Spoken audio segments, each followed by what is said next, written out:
I'm checking.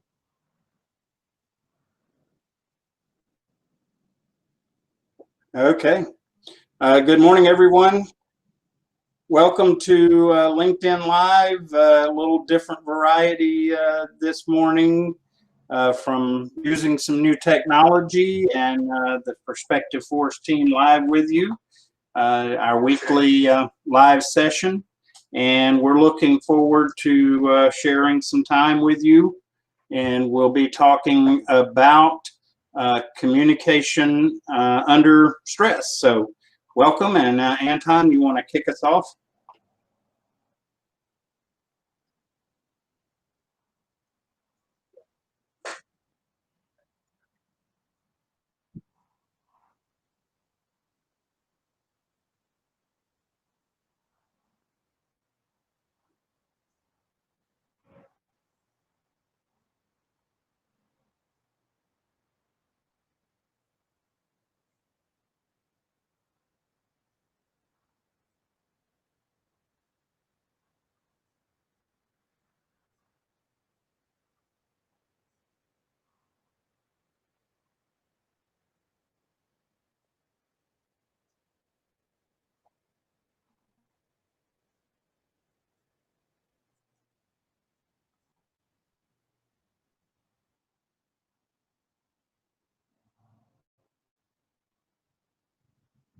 Yes.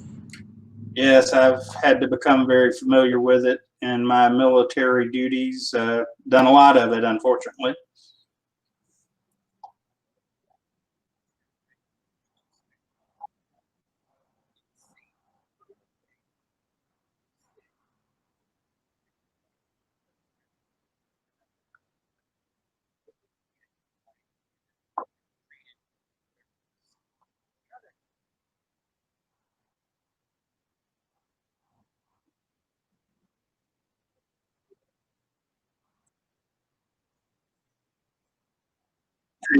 Anton, I'm sorry to interrupt, but I'm getting messages on the LinkedIn feed indicating people can't hear.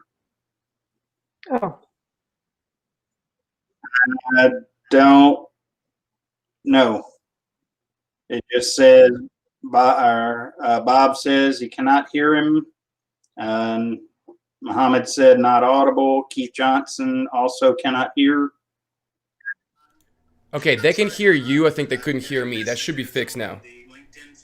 Somebody will hopefully pop up a comment. Let us know if you can hear us. Yes, pivot. please. I know you should hear Kevin because I heard you. I think they might not be able to hear me. Okay, I'm watching for a response from somebody. I hear see and people. Robert is taking the topic of today, saying he's now stressing. Yeah. Awesome. Communication stress. Okay, they say, well, Yeah, no? yeah, they're saying they can hear, except, oh They my don't know God. my, they probably don't know my name, but they probably can't hear me. Okay, it looks like the consensus is they can hear you. Okay, so it's a button. Yes, guys, it's a button. Like that's usually the case. There's a buttons on here, and you gotta press them, and there's a specific order. We need people for that. But anyway, we're good now. I appreciate you guys being patient. Thank you so much for tolerating the lack of communication and creating additional stress for you. But what are your guys' thoughts? You two, what I just said, guys. I was talking about relevant HR news. And what we're just discussing is contact tracing is something that corporations are looking to implement. And contact tracing is basically if somebody tracks wherever you go, whatever you do, everybody you interact with. And that way, if somebody gets sick, they know exactly who was in contact with that person. They can quickly identify and make a change. Well, there's a couple concerns here, right? That's a positive because it can keep people safe and address the situation quickly. But the other aspect is it's a negative because people are worried it's a compliance issue and they just don't feel their privacy is being, adhered to in that situation. And what are your two thoughts on that? Go ahead, V. I don't know if it's just me, but Uh-oh. I lost Anton. I couldn't hear what he said at the end. Okay. Okay. Hello? Let's Now let's you're going again, V. I'll go ahead and jump on. Okay, so it's me. While Anton's pushing buttons in the background if you No, want. this one's not me. This It's one's not not you? me. Okay, V, are you ready? Okay, so maybe it was me. Yes, I am. Yes. Yeah, that's a tough question. And personally, I'm not sure this contact tracing is the solution. I agree as well. Privacy is a big thing, although one could say that nowadays nothing is private anymore. Already Google knows where we are. All these apps that we have on our phones, they also know where we are. When you type something on internet, for instance, you've been talking about, I don't know, shoes, and you want to look for something on the browser, suddenly the first word that appears is also shoes. So you wonder, is my telephone listening to me already? So it's tricky. I think employers, in any case, need to find the balance, and that's probably Kevin's word here, and needs to find the balance between finding a way to make sure that people stay safe and healthy, and if they have been contaminated, find a way to deal with this person the most and best human way possible.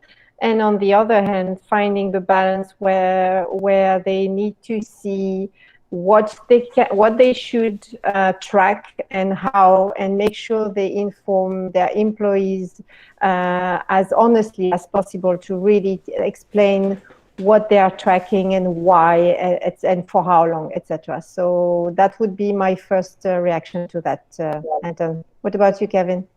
Yeah, I have some real concerns. First of all, just in case people haven't figured out, take a look at the settings on your phones now.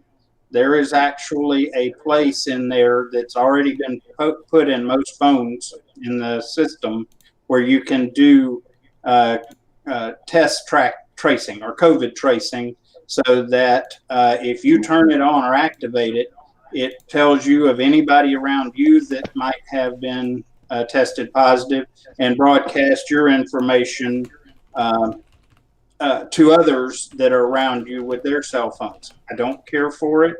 If I thought that there was a genuine value in it based on real data, I might be more prone in that direction. But having dealt with a great deal of contact tracing involving a number of people, the idea is under contact tracing, you have potential, keyword here, potential exposure, and therefore you are, in most cases, identified and required to, depending on the situation, but at least recommended that you quarantine 14 days from everybody and get tested at the end of 14 days, not sooner, because of incubation.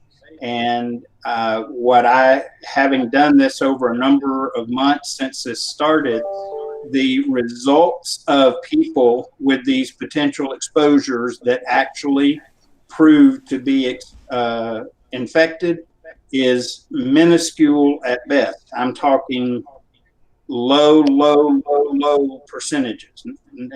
Out of, in this, my situation, we dealt with probably about 100 people, and out of that, none of them tested positive as a result to these potential exposures, but their lives were turned upside down with quarantining, missing work, and it's part, just, I'm sorry, I've got to offer my opinion here. I've got lots of them, but it's part of the fear mongering that is going on, and it's unnecessary. And personally, I will resist it. If I become ill, I'll contact people that I know and let out of courtesy, no problem. But other people doing this, I have a real problem with. Yeah, and I'm kind of there with you, Kev. I'm a big freedom person, right? I believe in individual freedoms, and I think when our freedoms get infringed on, I get uncomfortable, and this makes me uncomfortable. I need to know more about it. I need to understand what is being looked at. You know, is it just contact, or now is location? Is there additional things that we can add in the future? Because, you know, it's kind of like once you open the Pandora's box, the Pandora doesn't go back in the box. So once you start allowing things like that, what are the limitations there? Where do we draw an ethical line? And that's something that, you know, people need to consider. What is ultimately ethical here? And that's a discussion that we need to have as a community, because ethics are not about just 1 + 1 = 2. Ethics are complex, and there's many different ways of looking at it. But I think that that's something that needs to be discussed by population regularly, and we can't just have, you know, powers high up in the world making all these decisions for us little people, and, you know, us just standing by. We have to voice our opinions. But let's pivot and move into our communicating under stress. Shout outs. You got shout outs. Do shout outs. Bob, good to see you again. Glad to have you regularly. Joel, good to see you. Muhammad, thanks for being here. Keith, and let's see. Oh my goodness, Jakradhara. I apologize if I have butchered your name, and not on purpose. Kimberly, good to see you. Constance, Jack, glad to have you back. Chris, he's a guy that's local to me that I know. So glad to have you guys here, and appreciate you joining. Look forward to you making comments and questions so that we can address those as we go along. So let's dive in, Anton. Great crowd today. Love it. And Kimberly, we got her on the show, and now she's coming back and watching our show. What's going on, Kimberly? How are you, my friend? But all right, so today we're talking about critical communication under stress. You know, I think all communication these days is critical, to be honest with you. I think that communication has become so important because the world's so interconnected, right? We live on a flat earth with all the digital stuff, so you can say something stupid here and think that only a few people hear about it, but now it's on social media and everybody knows about it, right? So we're always under a microscope these days, so communication is really important. But let's start out with, you know, some mistakes that people make before we go into how people should do it and how people can overcome some of these common problems. What are some of the common mistakes that you see people make when trying to communicate under stress? I think the first thing that comes to mind is that people try to rush as well. They're all under stress, so they want to do things quickly, and therefore they try to rush in. For instance, if it's a manager who has to tell something to his employees, he or she is going to say, well, this is how it works, and you need to do this and this and that. And he or she may not take enough time to explain the why and how it's going to work, and therefore putting his or her employees into even more stress. So I think that's one of the things that I often see, and that has a cascade, waterfall impact, let's say, on other people. So that would be the first thing that comes to mind. What about you, Kevin? Well, I see a lot of default thinking that is not a bad thing, but I think we have to keep it in perspective, and that's authenticity or transparency, which I'm all for completely. But in the heat of the moment, I think leaders sometimes err too far on the side of giving more information than is necessary or wise, because we may have to think through the implications of the various piece of information that we're considering to share, how much of it, to whom, and when. And so under stress, it seems to be a current favorite approach to just blurt out everything. And I think that's a dangerous thing to do. Oh, Kev, what you just said, there's a really big thing going on in the news right now that is relevant to kind of what you're talking about, and that's President Trump supposedly underplaying the coronavirus. And I know I'm going to go there, guys, and I apologize. I'm not making this political because I want to discuss this. I had a conversation with a client of mine yesterday, and he's not a Trump supporter, so I love talking to him because he kind of lets me hear maybe the things that I may not see because I do support him. I support all presidents, by the way. Commander in chief, and that's as military. I don't have a choice. That's something that we just do. Yeah. But he's coming under attack about downplaying coronavirus, and then there's been recordings, or somebody says that they heard him say that he did realize it was that big of a deal, but he still downplayed it. Where I'm coming from with that, and kind of what I'm hearing from you, Kev, is you don't want to create mass hysteria. If a leader comes out and overshares some information, and that information could be challenging, that can create a lot of unnecessary problems and really panic. And sometimes as leaders, you have to undershare, or you have to downplay things. And that I've seen in combat. I've seen that you're going into a fire mission, and sometimes your likelihood of coming out without injuries is very small. So the leader has to be positive, has to kind of downplay some of the danger so the troops don't go into a fear, because that's a problem. You don't want to go into a fight being paralyzed by fear. So that's kind of what I thought about when I heard you talk, Kevin, is that kind of thing that like President Trump is dealing with right now. Is that kind of similar, or are you taking a different angle? Well, no, that it comes under the same guise that first of all, everything we hear, we need to validate, especially the more critical in nature it is, before we share it. And then the timing component is the other piece. If the building's on fire, the building's on fire because you're looking at the fire, you tell everybody the building's on fire, get out. But if you hear rumor the building's on fire, before you start sending people out into the exits and those things, at least if at all possible, find out if it's valid. And if it's valid, then put it out there. If you find out that it's been told that the building's on fire, but you haven't validated it, then you might put out in communication to the people that you're responsible for. I've gotten reports that the building's on fire, make ready, but let me check and let's find out if it's true and valid before we create a stampede or whatever. And that's not being ingenuine or non-transparent. That's just making sure that we're wise in what we say. Because once we've said it, it's hard to unsay it. Or, in fact, we can't unsay it. We have to then figure out how to do damage control, and it's better to avoid the damage by not causing it. Yeah. I said. Well, V, what do you think? I mean, I kind of see Kevin's always in the balance side.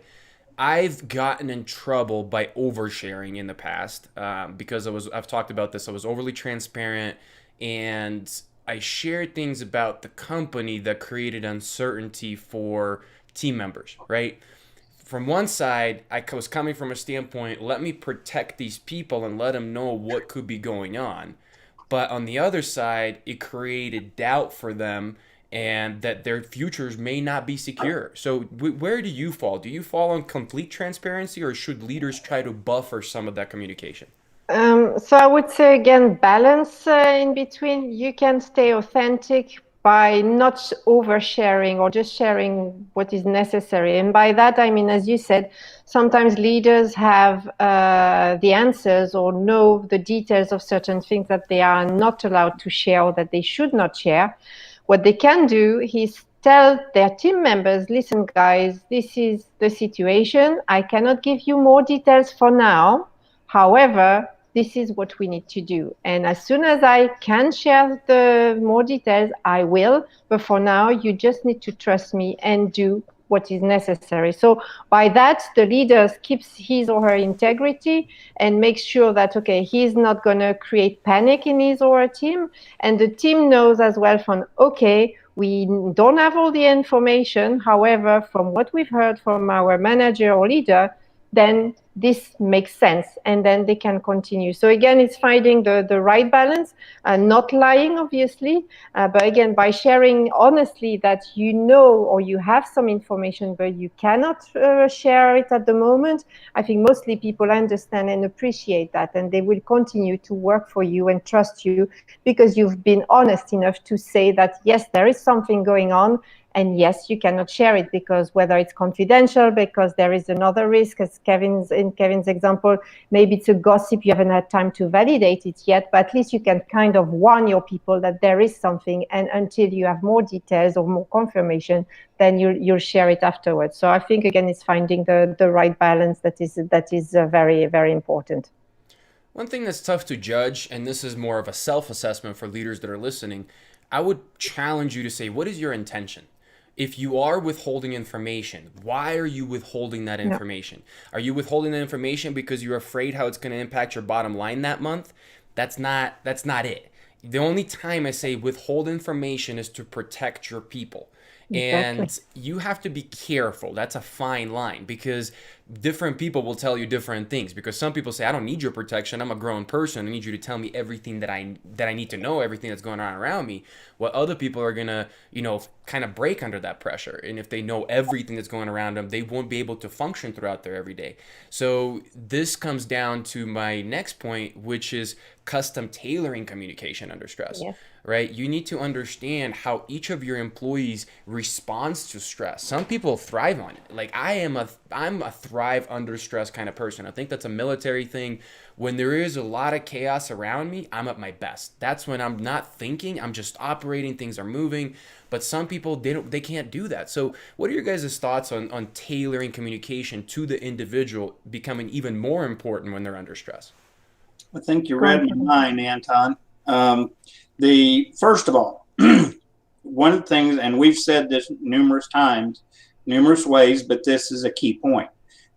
In terms of communication, the culture, the framework that you've set makes a huge difference, because if you've already established a trust relationship with your team, then if you tell them, I can't tell you this, or if they think you're withholding information, they will know or automatically go to the idea that you're withholding that for their well-being. As you said, though, we have to examine our motivation as a leader, and we also have to know our people. That's the second part. We are always talking about that, because as you say, one person, if you were to give them all the details, that would just blow them up. And they would shut down. They would not know how to function, and it would be terrible. Someone else, if you don't give them as much information as possible, they're going to be distracted trying to figure out whatever else it is that's not going on. Yeah, I understand. I'm that way too, Anton. Every time we go out exploring, my wife and I, we go, and we like to get off the beaten path. I see the tourist answers, but I want to see what's going on somewhere else. That's the way I am too. But we just need to know our people and know the culture that we've established for our team. And that has to be a consideration in the communication that we do. And if I would add as well, we need to know ourselves as well, because we may do or say things that we don't realize.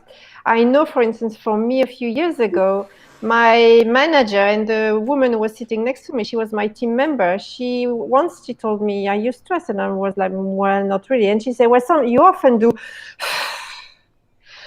Like that. And for me, that was just to take a deep breath, etc. But I was giving the impression I was always stressed, and no, that's not the case. So that's why as well, it's important not only to know our team members, and as you said, to adapt your communications towards them, but also to know ourselves and to be aware of the things that we may do or say that may give the wrong impression as well. When we're under stress, right, we kind of want to look at internal stuff going on. What is going on with me? We want to look at external stuff going on. What is going on with them? But the other one is what you mentioned, the perception that they're having of me, because those are three separate things. And we want to make sure that as leaders, while we're communicating, we're aware of all three, because it can derail a conversation, or it can misconstrue what we're trying to project, because you're taking a breath and they're thinking you're stressed, and this is a high level conversation where it's not necessarily so. I love it. So one other thing that I see leaders do is they are not strategic when to have conversations. It's kind of like, all right, the moment's now, let's have the conversation. But what state are you in and what state are they in? If you are not in the state where you can communicate calmly, clearly, logically, right, not limbically and emotionally, or they're not in a state where they can receive that information that way, that conversation should not happen at that point, because the only thing you're doing then as a leader is you're checking the box saying, I released the information out there, it was had. That's not what you're responsible for as a leader. Your responsibility as a leader is to make sure that information is received, understood, and applied to create the change that you're trying to change, or to create the effect that you're trying to create, right? So leaders, what are your guys' thoughts on leaders needing to pick their times better when they're communicating under stress? V? Yeah, so thanks, Kevin. So I would say leaders need to be emotionally intelligent, and they need to be aware of exactly when they should communicate what. Being aware emotionally, that means, as you said, taking into consideration your audience, your team members. Is that a good time? Is that a good time for them? Is that a good time for me? But also showing empathy as well. Maybe it's okay for the majority of your team, but maybe one person is not ready or is under a lot more stress than the other people. So it's really, again, really being aware of what is going on, showing empathy, trying to communicate as clearly and as honestly as possible, so that everybody has time as well to absorb the information and maybe to provide feedback afterwards. If a person, as I say, is under a big stress, maybe the leader needs to speak to that person just before the meeting and say, well, listen, I'm going to share some information in the meeting so that everybody is aware. I understand that for you, this may have other consequences, but please, let's take it offline after the meeting, so that, again, the person doesn't feel personally attacked and think, oh my God, what's going to happen? No, the person knows that the leader has taken this person into consideration and will take that offline afterwards to deal with any personal questions or whatever. So again, being emotionally intelligent, especially under stress, is very critical, because that is the way your message will go smoother, will be understood better. And again, you still have your team that will be working for you and be trusting you. So that would be what I think. Kevin? Anton, you asked earlier about mistakes that I see people make in communication. One of the biggest is we're not intentional. We go in, we assume everybody understands everything we say, and that we don't need to provide guidance, background, context, any of that, we're all on equal footing, if you will. And I think one of the best things we can do from a communication standpoint is to have some ground rules. And for example, when I communicate with people, I try to get them to understand. Don't assume motivation or connotation in what I'm saying. I'm very particular about the words I choose. So if you hear my words, don't read into it something that's not there. Just hear my words and respond to my words. If you have a concern that there's lack of understanding, it's okay to ask, okay, did you mean this or that? But do that before you assume it. And that I find is much better. So what we need to do as leaders in regards to communication to keep stress down is to set some ground rules. These are the things we will do. These are the things we won't do. And we will consider other team members as we're communicating and different pieces of that. And that's part of the culture that we need to build. So, for example, having a culture of respect, mutual respect among the team members, that is not something that you leave to chance. It is not even something you leave to option. That is an essential piece, because if you don't have that, communication becomes very difficult, because everybody's questioning everybody else's intentions. Yeah. No, I love your mention of intention. And, on my end over here, Joseph made a great comment. decline of cognitive function in stressful situations. So, sometimes a lot of leaders operate under just intuition, right? They're natural leaders. We talked about art and science of leadership, and some just have that art, and communication is part of it. But here's the big but. When you're under stress, your brain doesn't function like it normally functions. You are not your normal self. Under stress, intentionality becomes so much more important than it was before, because you're simply not operating like you should. And this is what, ultimately we talk about with the HumanSOS conference and everything that we preach about human sustainability, the human operating system, this noggin, this brain. It's not meant to be under the amount of stress that we're constantly putting under. Stress, when it's acute, is meant to be a positive response, make us perform better. But when it's chronic, it changes your brain, and it changes it slowly, but it absolutely does. It actually reduces the amount of gray matter. It reduces the number of synapses, the connections that neurons have in there. So maybe 5 years ago, or even a year ago, you were an excellent communicator, you could do it intuitively, but now when you're faced with these situations, everything everybody's went through over last year, I promise you've had cognitive decline. There's no question about it. So you got to think about, what am I going into? What is this conversation? What are the stakes? What is my desired outcome? What state is that employee in, or whoever I'm communicating with? What state am I in, right? All of those things have to be taken into account. I love that you're talking about intentionality. And I would also add, especially now that more and more people are working from home, or that people are working virtually, it's even more important that we are aware about our intention, the perception that we give, etc. Because people now, if you used to work with people in the office and now you only see each other via camera, again, you may be under stress and you want to do different things at the same time. And if you're talking to your team members or to whoever, they will say, oh, this person is not focused, this person is not trying to really concentrate on our conversation. And so that's why I think with intention, the people need to really say, okay, now I'm having a call with Kevin and Anton, I'm focusing on that, and I'm not going to focus on trying to answer my email at the same time, or a chat, or whatever. This really needs to be, really needs to be intention there as well, even more than before, I would say. Everything becomes heightened, right? Like everything becomes more important than it was before, because you are not yourself. Your people are not themselves. Everybody's slightly on edge. Everybody's slightly off. Everything has to be done with an added degree of being careful. Yeah. One quick shout out. We've had a couple of new folks. I believe it is CEM. Welcome aboard. And Ashfaq, good to have you back again.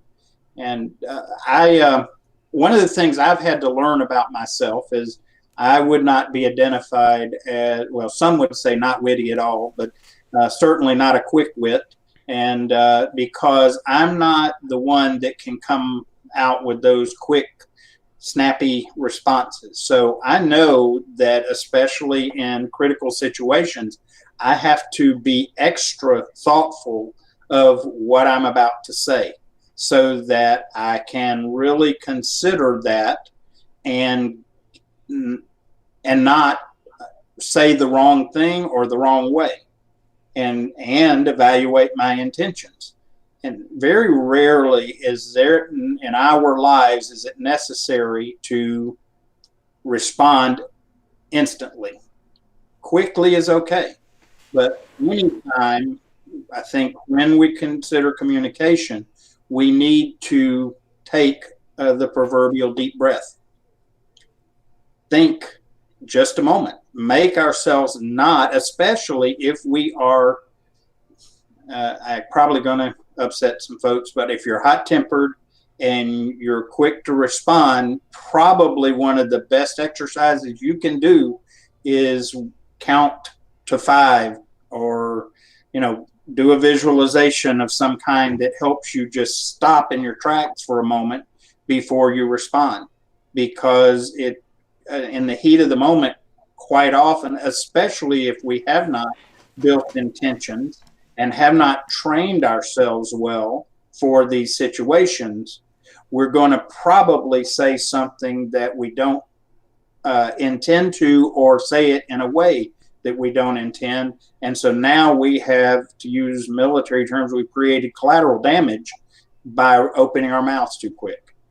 So communication in critical moments needs to be very, again, intentional and thoughtful before we say the first word.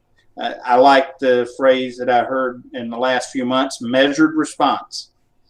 A leader does well, especially in critical situations, to have measured responses rather than just blurting things out. And to add to your point, Kevin, it's what you said at the beginning of this session, is also people should not assume. They should not make assumption. And as you say, taking a deep breath, counting to 5 or whatever, making sure like, okay, I wanted to say something because to me there is something obvious, but do the person really mean, or do the person really understand what I was trying to say? So again, never assume that what you know, what is obvious for you, is the same for your counterpart. So that's also very important. Just wanted to tell Bob, the old Marine, I get it, man. Trust me, I get it all too well, brother. Semper Fi. When you snickered, I thought, what? I wasn't laughing at you, man. I was gonna say I was laughing at you. I was laughing at Bob's comment. No, I'm watching the comments. It's a little delayed, and once I saw it, I said, "Yeah." And then to your point, a little bit slightly different angle. Kimberly made a comment. Also important to understand that how you communicate, give and receive, may not be how your team communicates. Leaders need to be flexible to make sure their intent of message, as Kevin said, is heard. Absolutely, right? You know, and to make this. To proof is in the pudding, right, folks? This is why it's so important. We're a people of 3. We're a team of 3. Yet it's so important how we communicate. We have a diversity and inclusion person as one of those 3. There's a reason for it, guys. You can't get away with diversity and inclusion in the modern world of not having that taken care of. There's one, taking care of it is, okay, let me not get in trouble. That's not taking care of it. Taking care of it is, let me make sure that my people are heard, understood, receive information, felt cared for in the way that they want to feel that and receive that. So V, any thoughts on Kimberly's comment? No, I'm sorry. I was trying to read it to where it was as well. I'm not multitasking.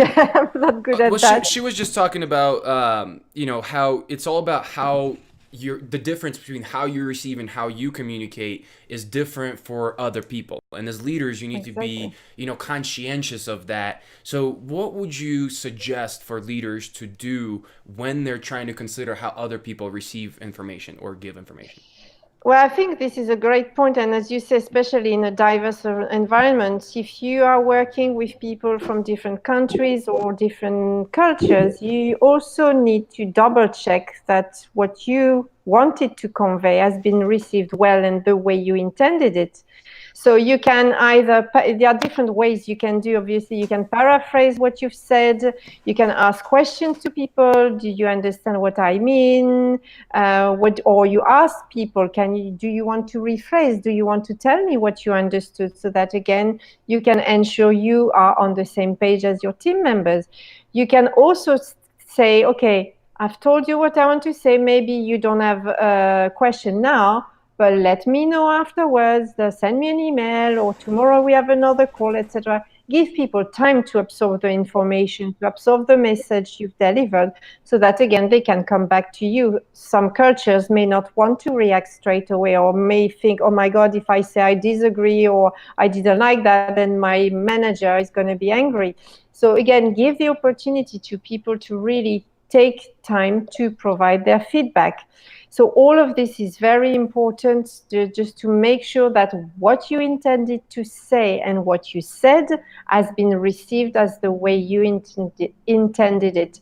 And again, when you work or speak to people from other countries, especially people like me who are not native English, make sure again you don't use difficult expressions or difficult abbreviations. Make sure you take them into consideration as well. Give them an opportunity to understand what you're saying, because if you start to use only slang or using very technical jargon, some people may not always understand what you mean. Even if they speak fluently English, there are some expressions that are not known, or they are only known in certain countries.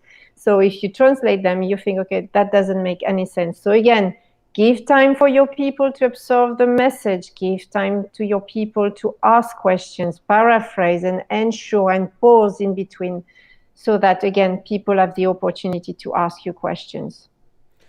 Giving time to process, like that's so big, and I wasn't even thinking about that. But when we want to make sure that the information we get back, the feedback that we get back from people when we're communicating, is accurate, and they've had time to process it, and they haven't responded reactively, right? When people are under stress, they've been dealing with a lot. You say something, they may jump to conclusions because of just the way their brain is in that moment, right? When we're under stress, we're in survival mode.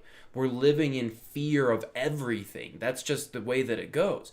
So if you're going off their immediate response and now you're building plans and action plans and you're pivoting, that may not be the best thing to do when you're under stress. You need to give these folks times to process and then follow up and ask the feedback from them and not be so immediate. That's a good one. That's something that I personally need to learn and take away. One of the tips that I give leaders all the time, and it's a military trick or tip or advice that we use, and that's the brief back. I was waiting for that.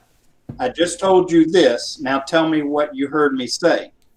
But we have to remember, they may understand the words initially, but they may not fully get the meaning or the impact. And so don't take that first response as the last response.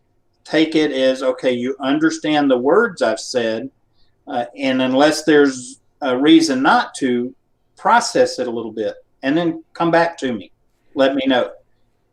And if you're giving an instruction to go do something and they brief it back and they haven't heard your message, then you may need to go ahead and clarify.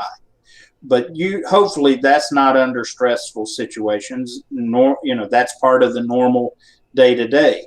And hopefully you've heard some of the things that we've already shared, that we will be sharing further, in how to not live in a high stress environment all the time, that you will have learned how to manage. The other thing, back to intentionality. We preach this all the time. Know your folks. That includes part of your assessment of your team. Understand not just their language, but how they receive and process information. There are assessments that are very insightful to help you understand that. And even to the point that it may be beyond what they realize about themselves if they haven't taken an assessment on themselves before. So part of what you got to do is be intentional and better beforehand than in the heat of the moment.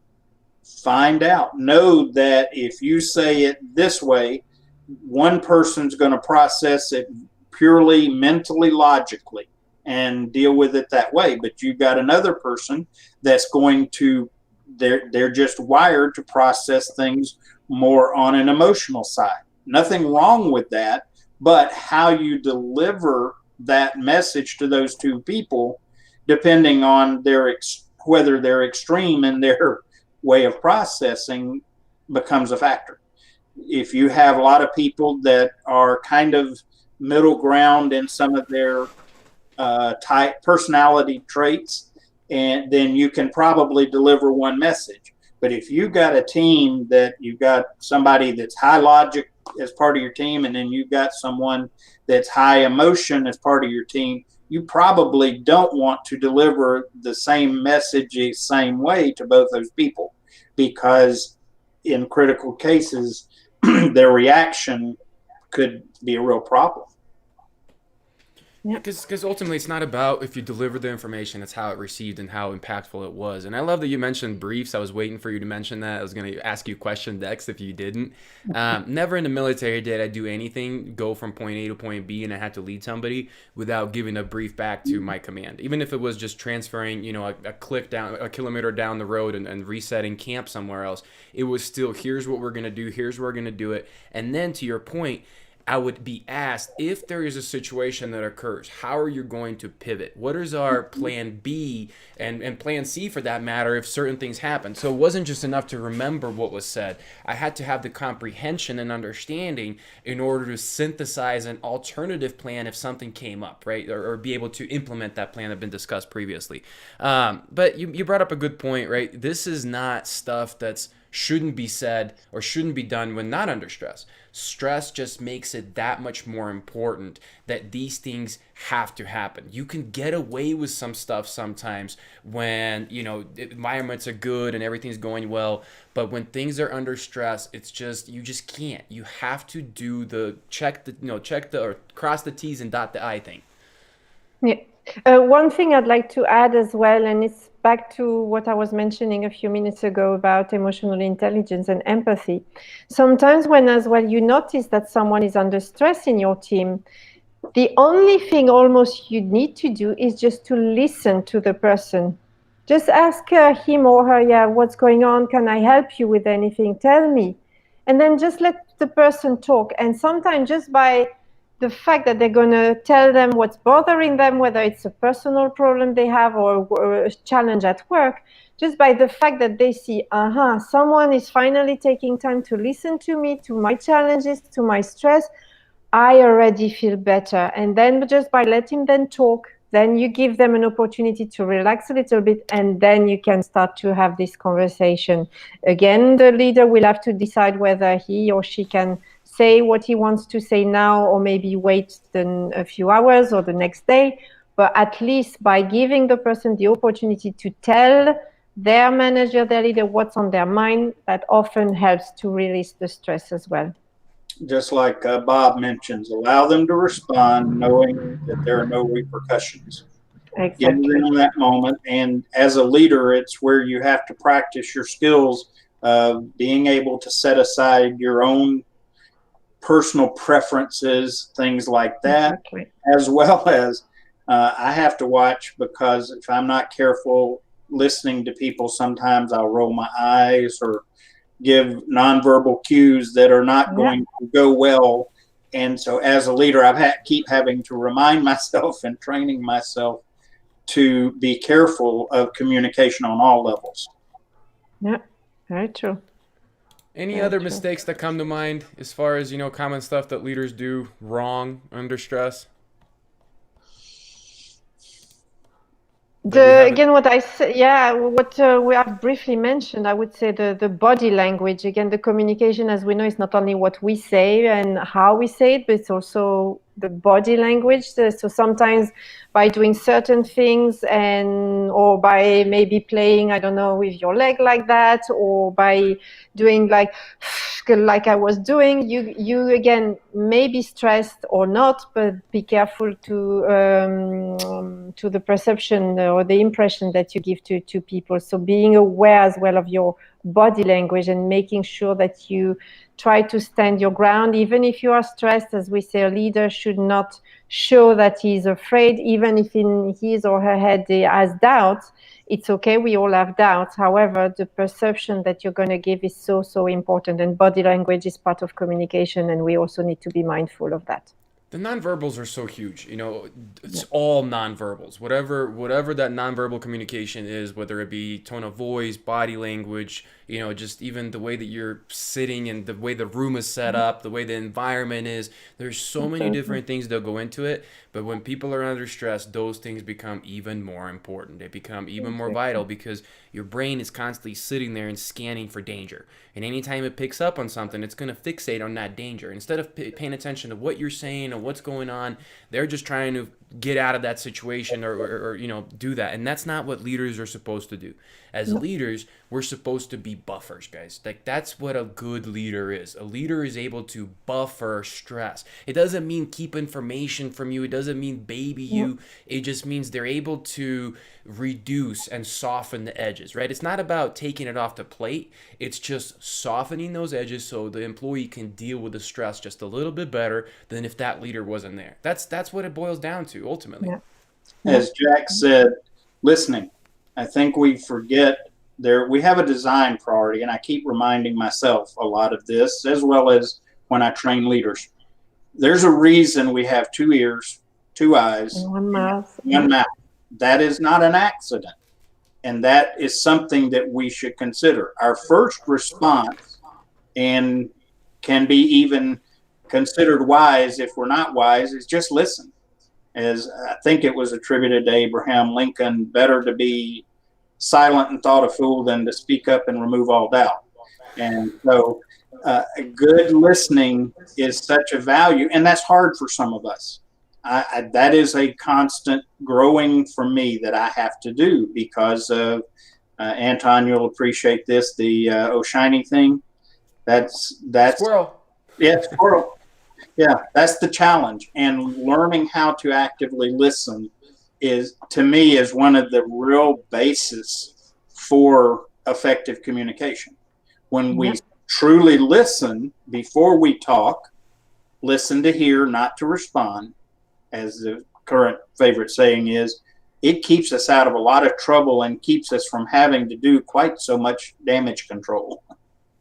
Yeah. No, great points, guys. Good conversation overall. I mean, this is such an important conversation, and ultimately, leaders need to educate themselves better on stress. You know, if you think that there's something has drastic impact on your business or in your team, don't you think as a leader you should be versed in what that is and how it works? But yet, I told you guys, only 18% of companies are doing something about stress management. Right? And yet we're talking about it like it's an absolute no-brainer. Our audience is seeing, we're not telling you something that's like universal, monumental information. This is common sense things. But yet only 18% of organizations are doing something about it. That's a big problem. We need leaders to become more educated on stress, and leaders need to have these specific conversations in their one-on-ones. How are you doing with stress? And not just that, specifically. How is stress impacting your communication? How is stress impacting your relationships here? You know, are you worried about financial stress? How's your job security stress? All those kind of things need to be talked about. But if you don't have the depth of understanding about stress management and all the different impacts of it, are you going to be likely to put yourself out there and make yourself look like a fool by having a conversation you're not confident in? No. So you will not have those vital conversations. You'll just be negatively and detrimentally impacted by this stress. Not a good way to go for leadership. I'd like to know what percentage of companies have really had effective communication training for people. That is becoming more critical every day, and I think it is less attended to than, training is already not done well and often enough, but in the area of communication, we make certain assumptions and we don't need to be, because that creates stress in itself that could be headed off with some effective training, coaching, education. The big piece in communication I'm seeing missing is the same thing I'm seeing missing everywhere, which is why we're doing what we're doing.